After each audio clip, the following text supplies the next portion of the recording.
સુરતમાં 2500થી વધુ rain water harvesting પ્રકલ્પોનું સી.આર. પાટીલના હસ્તે ખાતમુહૂર્ત કરવામાં આવ્યું. સુરત ખાતે આહિર સમાજ જળસંચય સમિતિ દ્વારા રેઇન વોટર હાર્વેસ્ટિંગ પ્રકલ્પના ખાતમુહૂર્તના કાર્યક્રમમાં કેન્દ્રીય જળશક્તિ મંત્રી તથા ગુજરાત પ્રદેશ ભાજપના અધ્યક્ષ શ્રી સી.આર.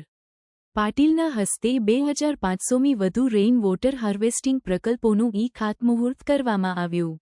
આ કાર્યક્રમનું આયોજન સિરવી સમાજ ભવન ખાતે કરવામાં આવ્યું હતું, જેમાં મોટી સંખ્યામાં સ્થાનિક નાગરિકો, સમાજના આગેવાનો અને વિવિધ ક્ષેત્રના પ્રતિનિધિઓ ઉપસ્થિત રહ્યા હતા.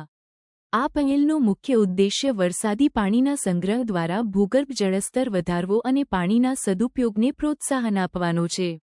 આ પ્રકલ્પો દ્વારા શહેરમાં પાણીની સમસ્યાને ઘટાડવા અને પર્યાવરણને અનુકૂળ બનાવવાનો પ્રયાસ કરવામાં આવી રહ્યો છે.